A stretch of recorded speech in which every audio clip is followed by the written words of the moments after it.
নমস্কার বন্ধুরা, শ্রাবণী রান্নাঘরে আপনাদের সবাইকে স্বাগত জানিয়ে আমি প্রতিদিনের মতো আবারও আজকের একটা রান্নার ভিডিও নিয়ে আপনাদের সামনে চলে এসেছি। আজকের আমি আপনাদের সজনে ডাঁটা আর আলু দিয়ে একটা অসাধারণ রেসিপি বানিয়ে দেখাবো।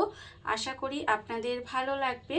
তার জন্য কিন্তু আমার পুরো ভিডিওটা আপনাদের দেখতে হবে। আর দেখা শুরু করার আগে একটা লাইক দেবেন, ভিডিওটা সম্পূর্ণ দেখে সুন্দর একটা কমেন্ট করবেন আর শেয়ার করতে ভুলবেন না। তাহলে চলুন আজকের আমি এই রেসিপিটা কিভাবে বানাচ্ছি সেটা আপনারা একবার দেখে নিন। রান্নাটা করার জন্য প্রথমে আমি এখানে দেখুন গ্যাসটা অন করে একটা কড়া বসিয়ে দিয়েছি। এবারে আমি কড়ার মধ্যে দিয়ে দেব প্রথমে এখানে রসুন। এখানে কিন্তু 5-6 কোয়া মতো রসুন আমি এখানে দিয়ে দিলাম। আর দেব আমি এখানে 6 কোয়া রসুন দিলাম আর দেব এখানে অল্প একটু আদা। এবার আমি এর মধ্যে দিয়ে দেব, দেখুন এখানে আমি রেখেছি 1 চামচ সাদা সর্ষে আর 1 চামচ কালো সর্ষে, সেটাও আমি এখানে দিয়ে দিলাম।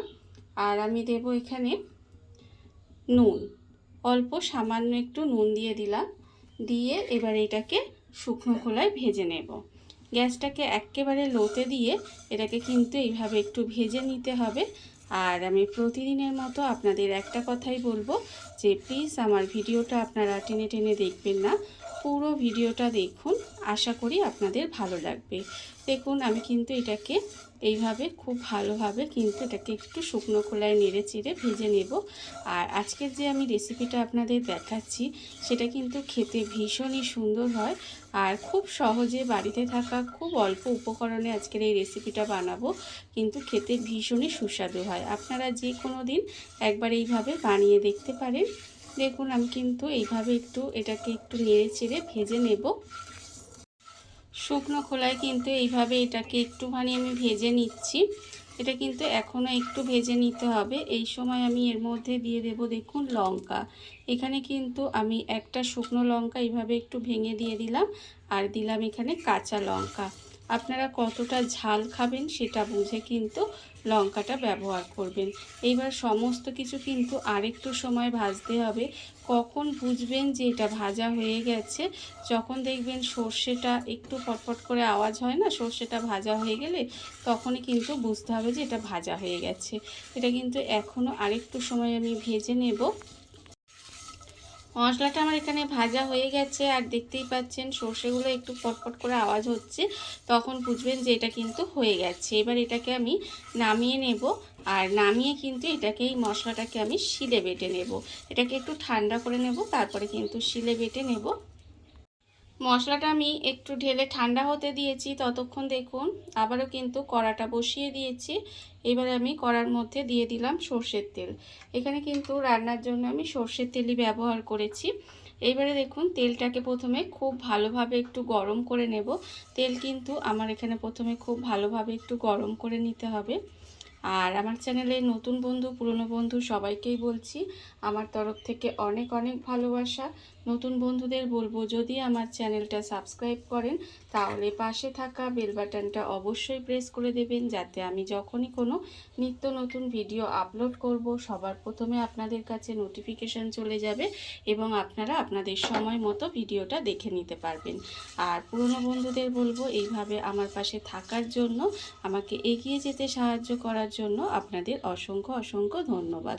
দেখুন আমার কিন্তু এখানে কথা বলতে বলতে তেল গরম হয়ে গেছে। এবারে আমি তেলের মধ্যে অল্প একটু নুন আর অল্প একটু হলুদ গুঁড়ো দিয়ে দিয়েছি। এবারে আমি নুন হলুদ গুঁড়োটা দিয়ে তার মধ্যে আমি দিয়ে দিচ্ছি সজনে ডাঁটাগুলো। সজনে ডাঁটাগুলো দিয়ে ডাঁটাটাকে প্রথমে হালকা করে একটু ভেজে নেব। এইভাবে ডাঁটাটাকে কিন্তু প্রথমে একটু হালকা করে ভেজে নিতে হবে। ডাঁটাটা আমার এখানে হালকা করে ভাজা হয়ে গেছে। ডাঁটাটা আমি এখানে হালকা করে ভেজে নিয়েছি। এইবার ডাঁটাগুলোকে আমি আলাদা করে তুলে রেখে দেব। ডাঁটাগুলো কিন্তু আলাদা করে তুলে নিতে হবে। ডাঁটাটা আমি আলাদা করে তুলে রেখে দিয়েছি। এবার এই তেলের মধ্যেই দিয়ে দেব আলুগুলো। এখানে কিন্তু আলুগুলোকেও দিয়ে দেব। আর যেহেতু নুন হলুদ দেওয়াই আছে আর এর মধ্যে কোনো রকম নুন বা হলুদ দেওয়ার দরকার নেই, এই তেলের মধ্যেই আলুগুলো দিয়ে কিন্তু আলুগুলোকেও ভেজে নিতে হবে। এইভাবে আলুগুলোও কিন্তু একটু লাল করে প্রথমে ভেজে নেব। আলুটা কিন্তু আমি এখানে একটু লাল লাল করেই ভাজবো, আর আরেকটু কিন্তু এই আলুটা ভাজতে হবে। আর এটা যতক্ষণ আলুটা ভাজা হচ্ছে ততক্ষণ দেখুন অন্যদিকে আমি এখানে যে মশলাটা আমি ঠান্ডা হতে দিয়েছিলাম, আর সেই মশলাটা কিন্তু এখানে ঠান্ডা হয়ে গেছে। এবারে আমি এটা শিলেই বেটে নেব, তবে আপনারা চাইলে কিন্তু এটা মিক্সিতেও বেটে নিতে পারেন। মশলাটা বেটে নিয়ে তারপরে আবারও আপনাদের সামনে ফেরত আসছি। মশলাটা আমার এখানে বাটা হয়ে গেছে, মশলাটা আমি এখানে বেটে নিয়েছি। আর অন্যদিকে দেখুন যে আলুটা এখানে ভাজতে দিয়েছিলাম সেটাও কিন্তু ভাজা হয়ে গেছে। এবার আমি আলুটাকে আলাদা করে তুলে নেব।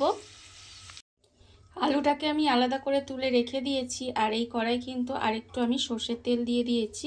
তেলটা আমার গরম হয়ে গেছে। এবার আমি এর মধ্যে দিয়ে দেব পেঁয়াজ কুচি। এখানে কিন্তু একটা মাঝারি সাইজের পেঁয়াজকে এইভাবে একটু কুচি করে নিয়েছি, সেই পেঁয়াজটা এখানে দিয়ে দিলাম। দিয়ে পেঁয়াজটাকে প্রথমে লাল করে ভেজে নেব। পেঁয়াজটা কিন্তু প্রথমে একটু লাল করে ভেজে নিতে হবে। পেঁয়াজটা আমার এখানে ভাজা হয়ে গেছে, পেঁয়াজটা আমি এখানে লাল করে ভেজে নিয়েছি। এইবার আমি এর মধ্যে দিয়ে দেব যে মশলাটা আমি এখানে বেটে রেখেছিলাম, সেই মশলাটা কিন্তু এখানে দিয়ে দেব। মশলাটা এখানে দিয়ে এবারে মশলাটাকে খুব ভালোভাবে একটু কষিয়ে নেব। এইভাবে কিন্তু মশলাটাকে একটু কষিয়ে নিতে হবে। মশলাটা আমি এখানে একটু সময় কষিয়ে নিয়েছি। এবার আমি এর মধ্যে দিয়ে দেব দেখুন নুন। নুনটা কিন্তু বুঝে দেবেন, তার কারণ সবজি ভাজার সময় নুন দিয়েছি, তারপরে মশলা রেডি করার সময় তখনও কিন্তু নুন দিয়েছিলাম, তাই অল্প সামান্য একটু নুন দিলাম। দেব আমি এখানে হলুদের গুঁড়ো, আর দেব আমি এখানে স্বাদের ব্যালেন্সের জন্য সামান্য অল্প একটু 2-4 দানা চিনি দিলাম। দিয়ে এবার মশলাটাকে আবারও একটু সময় কষিয়ে নেব। মশলাটা কিন্তু আর একটু সময়, খুব বেশি কষানোর দরকার নেই, জাস্ট একটু এইভাবে নেড়ে চেড়ে নুন মিষ্টি হলুদটা মিশিয়ে নিলাম। এবারে আমি এর মধ্যে দিয়ে দেবো দেখুন যে ডাঁটা আর আলুটা ভেজে রেখেছিলাম, সেই ডাঁটা আর আলুটা এর মধ্যে দিয়ে দিয়েছি। দিয়ে এবারে মশলার সঙ্গে এই আলু আর ডাঁটাটাকে খুব ভালোভাবে একটুখানি কষিয়ে নিতে হবে। এইভাবে আপনারা কিন্তু রান্নাটা করলে রান্নাটা কিন্তু ভীষণই সহজ আর খুবই সুস্বাদু। এইভাবে আপনারা কিন্তু একবার হলেও বানিয়ে দেখবেন, ভীষণ ভালো লাগে খেতে। আর এই গরমের জন্য একদম পারফেক্ট রান্না। দেখুন এইভাবে কিন্তু একটু সময়টাকে কষিয়ে নিতে হবে। আলু আর ডাঁটাটা দিয়ে একটু সময় এইভাবে রান্না করে নিয়েছি। দেখুন এটা কিন্তু রান্না হয়ে গেছে, মানে তেলটা ছেড়ে দিয়েছে। যখন এইভাবে তেলটা ছেড়ে দেবে তখন এর মধ্যে দিয়ে দেব জল। এখানে কিন্তু খুব বেশি জল আমি দেব না, আলু যেহেতু ভাজা আছে তাই খুব অল্প পরিমাণে জাস্ট আলুটা সেদ্ধ হওয়ার মতো জল দিলাম। দিয়ে এবার এটাকে একটু সময় এইভাবে রান্না হতে দেব ঢাকা দিয়ে। ঢাকা দিয়ে আমি বেশ কিছুক্ষণ এইভাবে রান্না হতে দিয়েছিলাম, গ্যাসটাকে একেবারে লোতে দিয়ে। এর ফলে দেখুন রান্নাটা কিন্তু হয়ে গেছে। আর এখানে দেখুন এখানে আলু সজনে ডাঁটা সব সুন্দরভাবে কিন্তু সেদ্ধ হয়ে গিয়ে একদম মাখো মাখো হয়ে গেছে।